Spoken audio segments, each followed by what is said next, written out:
as missões de ervais tão altaneiros.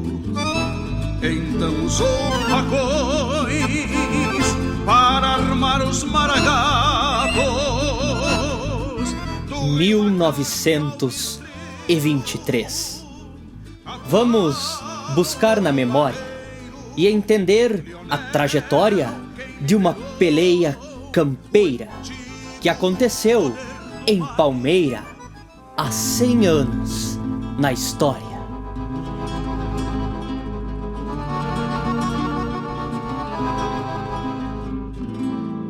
No 23 de janeiro de 100 anos atrás.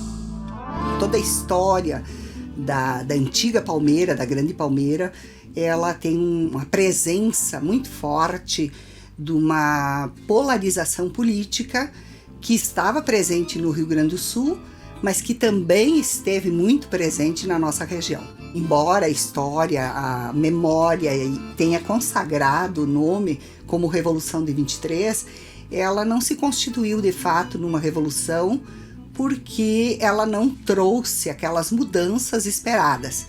Na verdade, o movimento revolucionário tinha intenções de se constituir numa verdadeira revolução que transformasse o Rio Grande do Sul, fizesse mudanças importantes do ponto de vista político, social e econômico. São mudanças que não se concretizaram. A única mudança é uma mudança constitucional, mas o motivo da revolução não é atingido plenamente. A Revolução de 1923, ela começou em janeiro de 23 e foi até dezembro.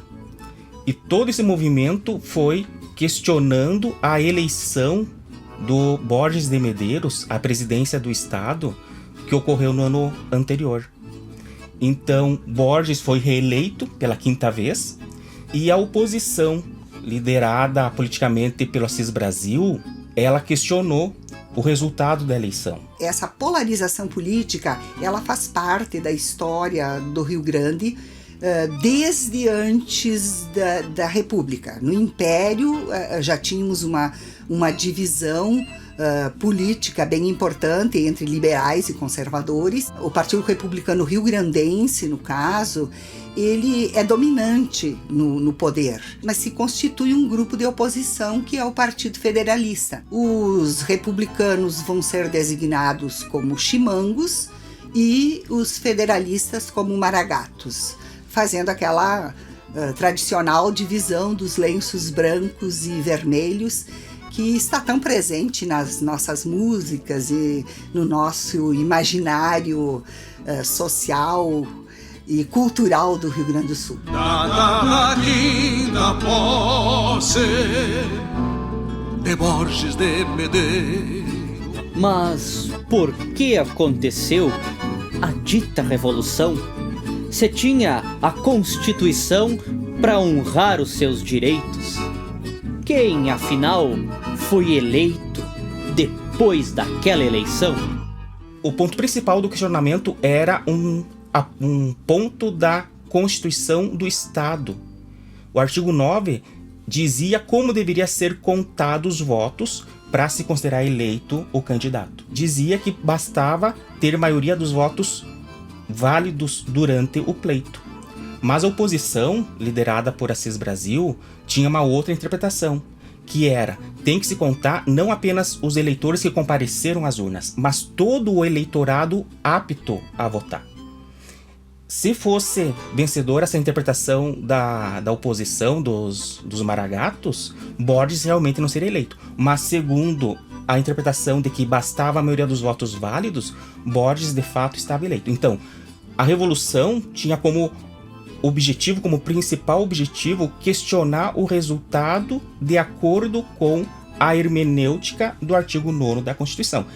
É um motivo bastante fraco para considerar todo o evento de 23, todas as batalhas, como uma revolução. Afinal de contas, uma revolução tem que ter bandeiras mais amplas, mais profundas. Mas é bom a gente lembrar que nós estamos na época do voto de cabresto em toda a República brasileira, né? E esse voto de cabresto era dominado pelo partido dominante, pelo partido que já estava no poder e que tem as condições de controlar as eleições. Eram cavalos e peões com toda a carga, Leonel Rocha e Valzumir eram contrários, velha palmeira onde história. De um lado, os chimangos. Do outro, os maragatos, constituídos de fato em partidos do Rio Grande. Seus ideais se expandem, mas a luta é o retrato. Quase todos os estados brasileiros têm um único partido, que é o Partido Republicano Mineiro, Partido Republicano Paulista e o Rio Grande do Sul, o Partido Republicano Rio-Grandense. Mas, além do Partido Republicano, o Rio Grande do Sul tem uma oposição, que é o Partido Federalista, que não era comum nos outros estados, porque o Rio Grande sempre se caracterizou por esse enfrentamento, forças políticas contrárias. Nesse momento, quando a gente fala de republicanos, são os que assumiram o poder, né? Tinham como líder Júlio de Castilhos inicialmente, depois então o Borges de Medeiros, e se mantém no poder por quase 40 anos. Em 93 eles eram chamados de pica-paus, né? Depois na Revolução de 23 então se confirma o termo chimango e a partir daí a gente acaba mais ou menos generalizando e colocando como chimangos os portadores do lenço branco e os maragatos o lenço vermelho. E os maragatos, o termo surgiu na Revolução de 93, porque vieram tropas do Uruguai que vinham de uma região que se chamaria Maragataria lá na Espanha. Então essa origem, eles começaram a ser chamados de maragatos e assumiram o termo, passaram a valorizar, a dar valor ao termo. Resistiram, peleando por este chão. Resistiram, peleando.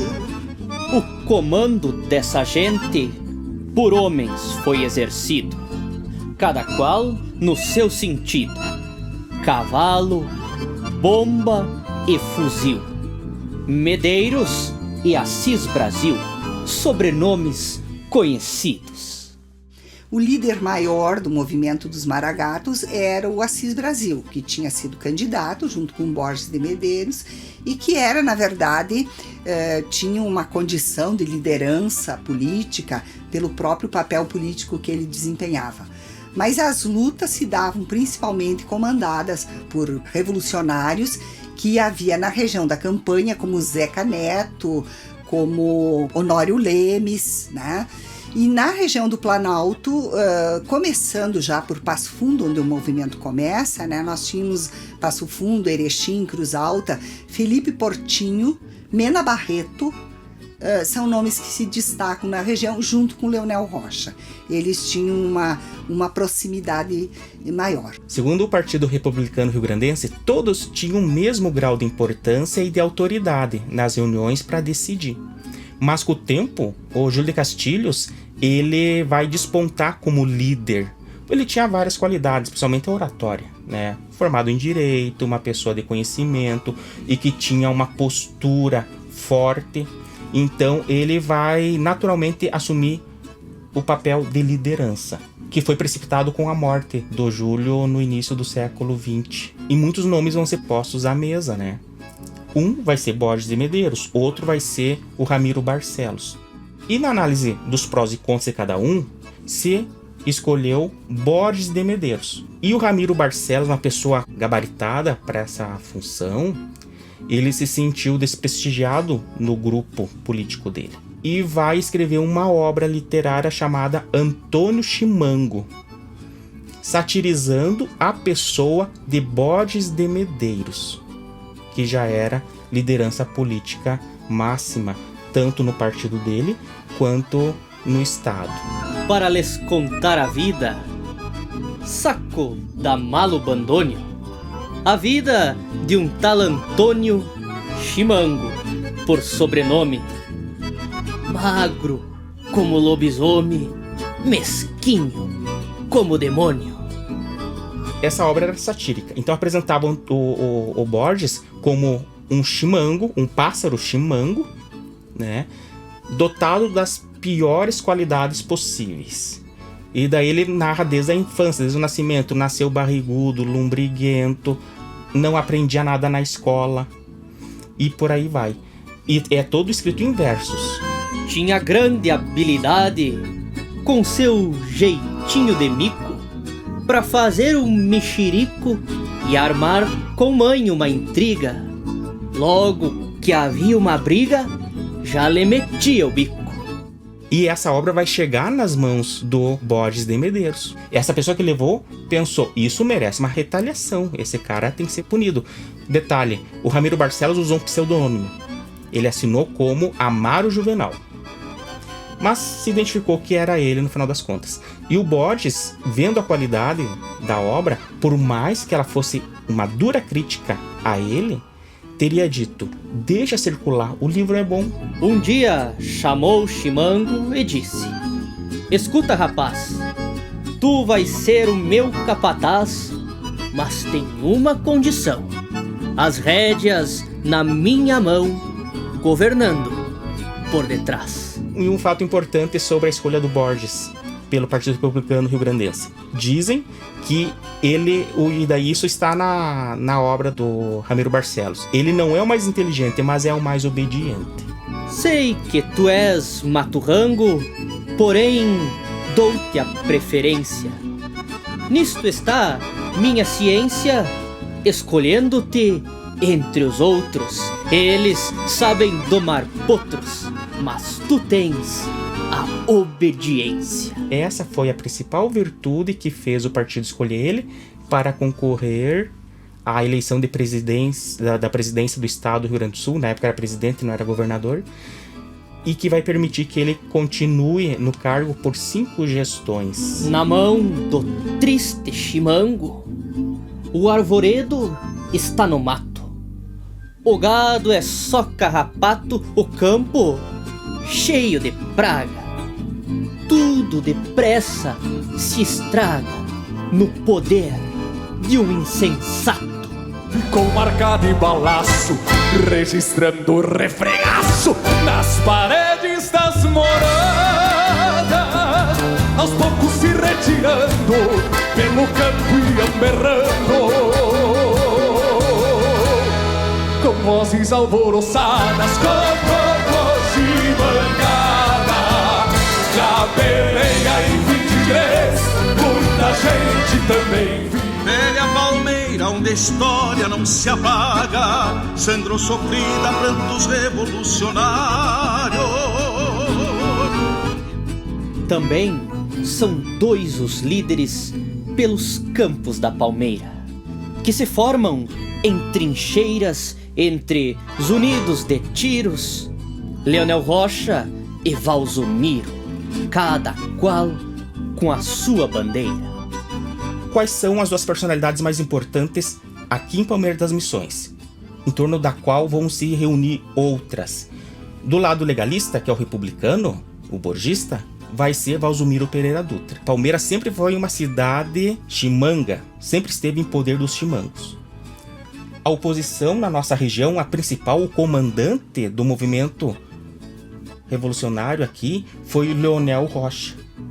E ele teve uma ajuda muito importante de alguns outros líderes próprios aqui de Palmeira, como foi Serafim de Moura Assis. Palmeira em especial e toda a região norte do estado, porque também a gente não pode enxergar Palmeira tão isolada, até porque nós nos constituímos nessa época uma área muito grande. Os limites de Palmeira nesse tempo iam até o Rio Uruguai, até os limites de Santa Catarina, né, que depois deu origem a mais de 50 municípios que constituem a região da Grande Palmeira. Mas além disso, nós tínhamos assim uma ligação muito forte com Santa Bárbara, que tinha um coronel também com bastante poder, e Cruz Alta. E todos esses coronéis, o coronel Firmino em em Cruz Alta, o coronel Dumoncelli em Santa Bárbara e o coronel Valzumiro em Palmeira, Valzumiro Dutra, eles eram todos do Partido Republicano e tinham, vamos dizer assim, um aval do presidente do estado, como era chamado nesse tempo, em vez de governador. Desde o início da Revolução de 23, lá em janeiro, grupos armados maragatos começaram a circular na região da Palmeira, se ocultando nas matas. E isso acendeu um alerta na administração municipal, né, entre os chimangos da cidade, liderados pelo Valzumiro Dutra, que, já prevendo um futuro ataque, trataram de fortificar a cidade. Ele pegou um contingente de soldados e distribuiu nas principais ruas da cidade. Convocou cidadãos para formar um corpo provisório para auxiliar os militares que já tinha aqui na cidade. Ele fundou então o 3º corpo provisório, o 1º da Palmeira. E também ergueu trincheiras nas ruas que davam acesso à intendência do município. A intendência da época fica no mesmo local onde está a prefeitura hoje. Então, as ruas que davam acesso àquele ponto central, o ponto político mais importante do município, estava bem protegido. Esse espaço no entorno da intendência nunca foi alcançado pelos maragatos, mas chegaram perto, chegaram até dentro da Vila da Palmeira. Nós vivíamos aqui na nossa região um momento da questão da distribuição das terras, né?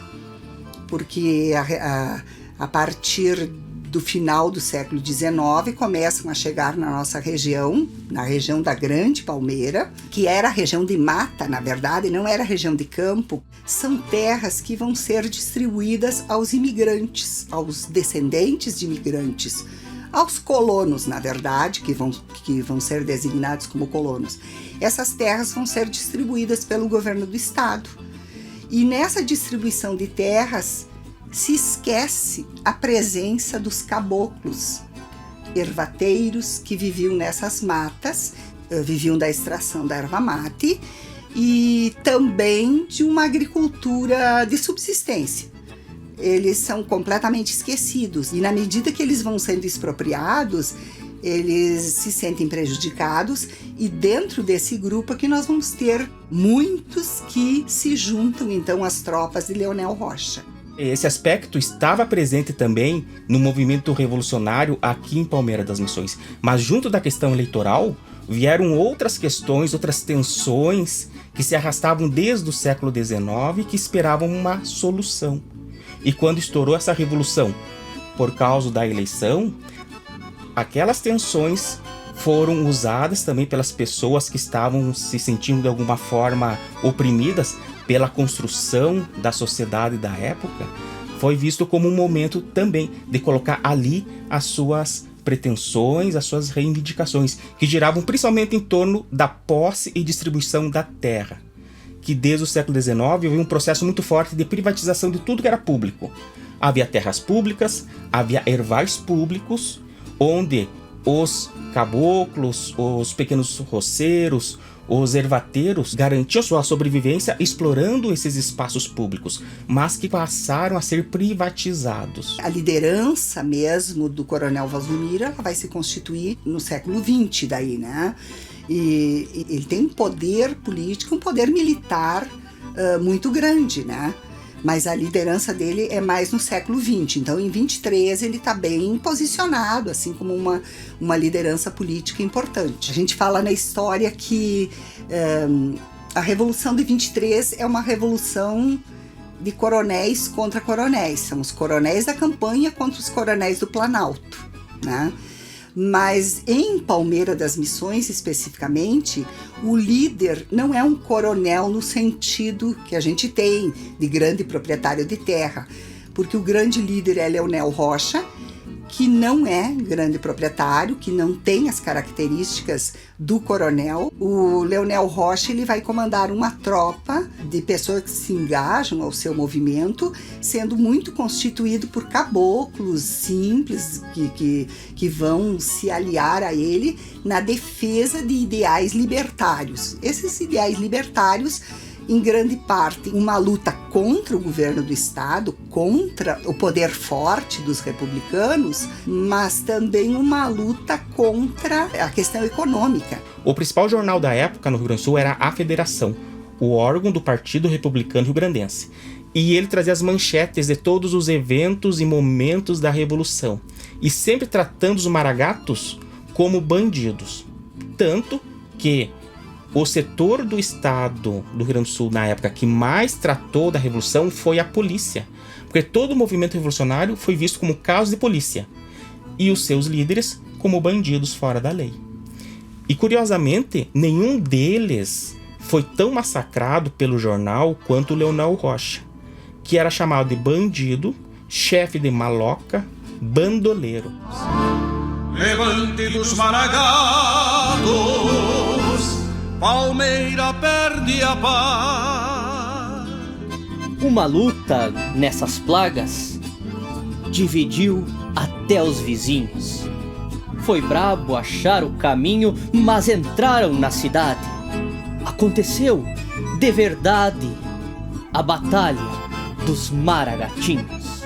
Leonel Rocha, na véspera do dia 4 de julho, ele estava reunindo suas tropas no Potreiro Bonito, uma região que fica a leste da sede do municipal, região rica de mata e de ervais. Lá ele reuniu o seu grupo, o seu exército, podemos dizer, para o ataque de Palmeira.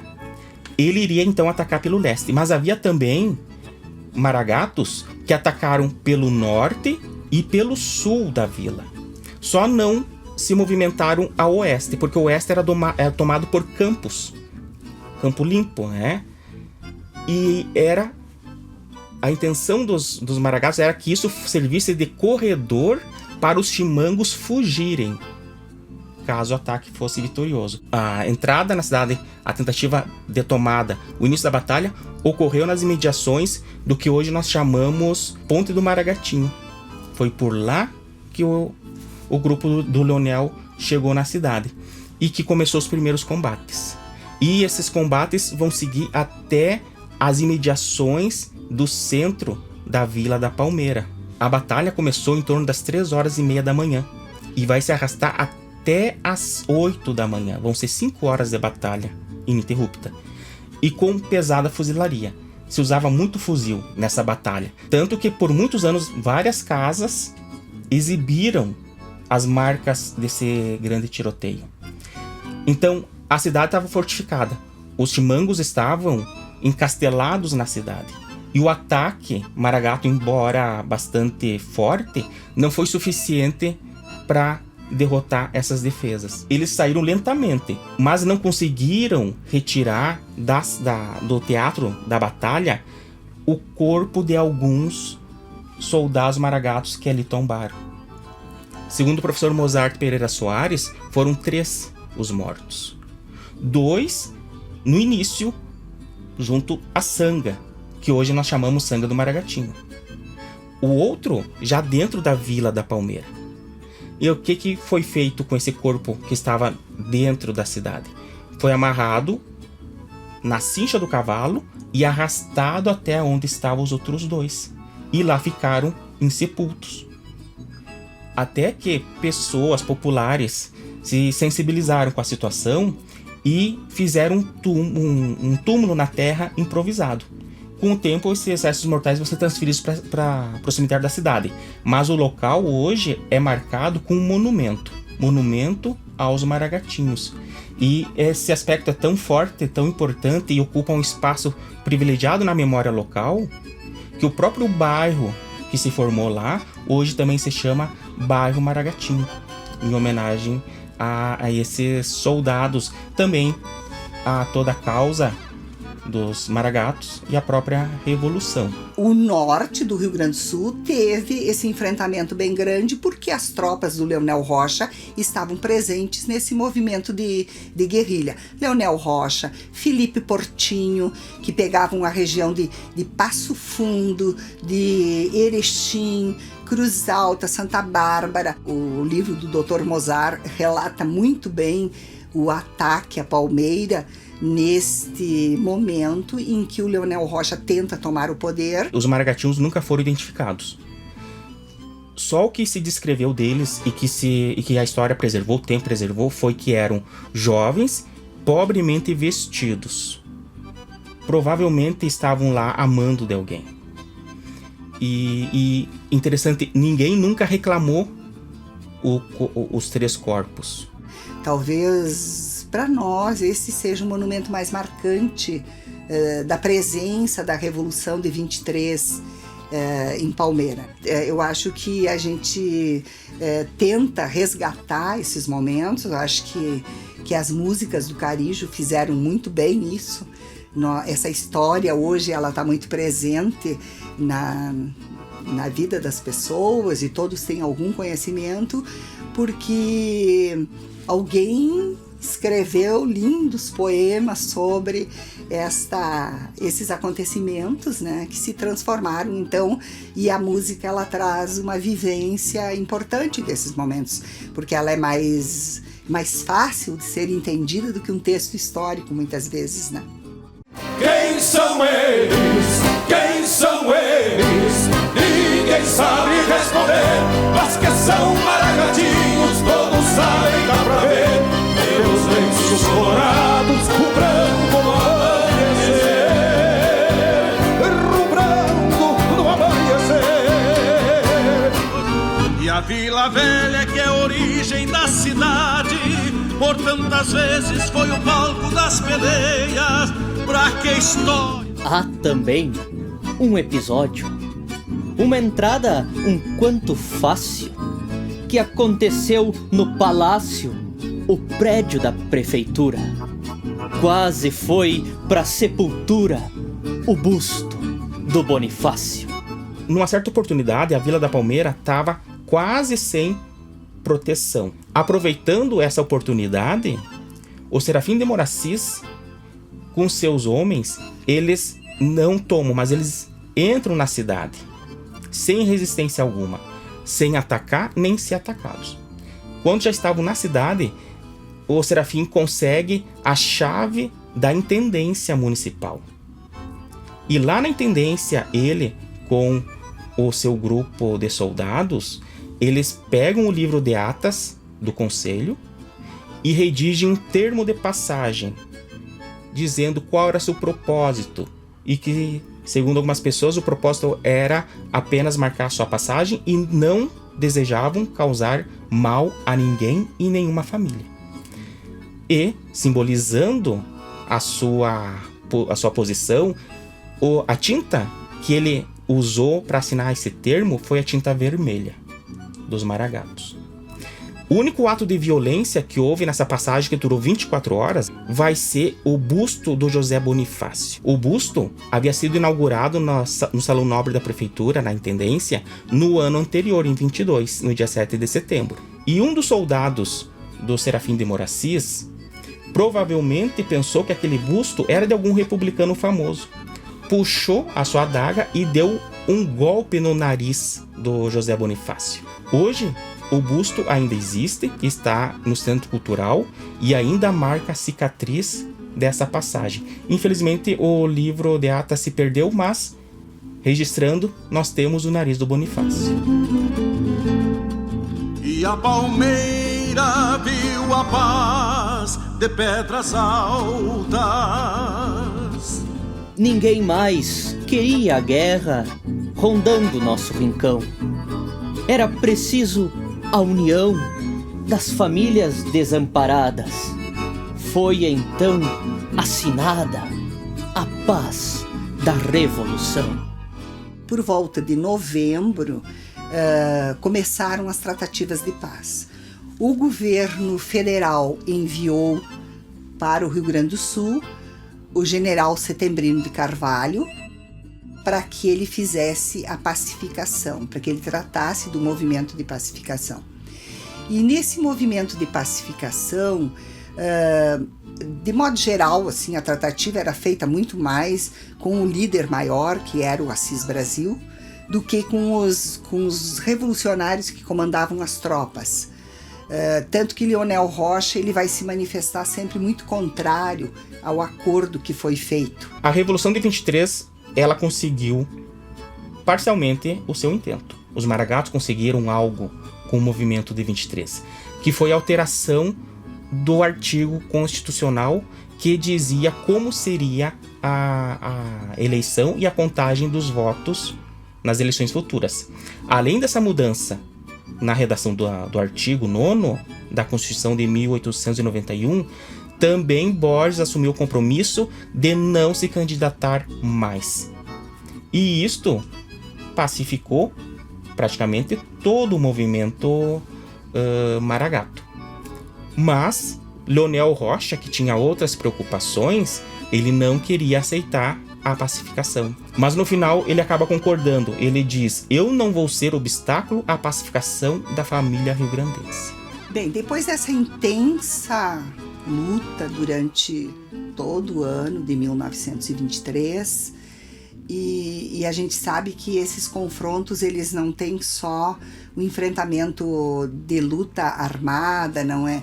Ele acaba mexendo com as famílias, porque você encontrava pessoas da mesma família, uns republicanos, outros federalistas. Então a Revolução trouxe essa separação, essa dissidência entre as famílias rio-grandenses. Foi assinado em Pedras Altas, no castelo de Pedras Altas, que pertencia a Assis Brasil, hoje um castelo que está sendo revitalizado e que vai fazer parte do patrimônio arquitetônico do Rio Grande do Sul, inclusive, pela sua importância. Então foi assinado o Acordo de Pedras Altas, que acabou com a luta fratricida entre os rio-grandenses, mas que deixou sequelas profundas e que vão estar presentes nos outros momentos, logo após 23, em outras pequenas lutas que acontecem no Rio Grande do Sul, porque ele não atende a todas as perspectivas. Não foi uma revolução, não trouxe mudanças, o poder continuou nas mãos dos republicanos, a classe dominante continuou sendo a classe dos grandes proprietários e não modificou a sociedade rio-grandense no sentido de alcançar uma paz mais duradoura e forte, verdadeira, que abraçasse todos os rio-grandenses. E também tem um dado interessante: a paz não pacificou muita coisa, porque no ano seguinte, em 1924, o governo borgista apreendeu um carregamento de fuzis e munições em grande quantidade que estavam vindo do Paraná com destino à Palmeira das Missões. E era um volume de armamento muito superior ao que tinha sido recolhido ao final da guerra pelo governo do Borges. O conflito foi pacificado, mas a tensão nunca foi resolvida. Pra que a história escreva com verdade como era a vida destes filhos da palmeira. Pra que a história escreva com verdade. 23 a 23. 100 anos para relembrar. Quase nada para exaltar e muito para refletir. Nada disso a se repetir. Somente história para contar. 100 anos da Revolução é um momento muito importante para se refletir, sim, porque todos os acontecimentos deixam marcas. A história não deixa ninguém impune, né? Ela, de alguma forma, ela vai marcar. Ela marcou a sociedade rio-grandense, marcou, sim, com certeza, né? E acho que deixou aquele sentimento de luta por uma república autêntica, verdadeira, em que tivesse a participação de todos. E, de certa forma, os 100 anos da Revolução servem para a gente refletir que todo autoritarismo é condenável. E no ano de centenário da Revolução de 23, é sempre importante a gente estar refletindo tanto sobre o movimento em si, quanto os resultados dele, né? Quais tensões daquela época foram resolvidas pela Revolução de 23 e quais ainda perpetuaram-se até o presente. Principalmente quando a gente for pensar nas bandeiras defendidas por Leonel Rocha na região de Palmeira. Se estudar a fundo o grupo que fazia parte do contingente do Leonel, que era tão plural, havia muitas demandas e muitas delas alcançam os nossos dias. Não era uma questão de luta especificamente contra Borges de Medeiros ou contra os republicanos. A luta era contra o poder excessivo que foi dado a eles. A luta era contra aquela Constituição que foi feita de maneira autoritária dentro do princípio positivista e que deu excessivo poder ao presidente do Estado, que tinha todos os poderes em suas mãos e que não levava em conta as necessidades da população. Ainda falta ações decisivas de preservação. Mas, felizmente, ainda existem pessoas, os indivíduos, em ações autônomas que procuram tornar essa história palpável, acessível no tempo presente. E a palmeira viu a paz de pedras altas. Leonel que acompanhou esse tratado, mas aos contrários a palavra que fez falta, e continuaram com as armas no costado. E continuaram com as armas no costado. Caudilho a pé, Leonel Rocha era de enxada, um homem simples em meio à revolução, com ervateiros e caboclo das ramadas, resistiram peleando por este chão, resistiram peleando por este chão. E eram cavalos e peões com toda a carga, Leonel Rocha e Valsumir eram contrários. Velha palmeira onde a história não se apaga, sangrou sofrida, prantos revolucionários. E a Vila Velha, que é a origem da cidade, por tantas vezes foi o palco das peleias, pra que a história escreva com verdade como era a vida destes filhos da palmeira. Pra que a história escreva com verdade como era a vida destes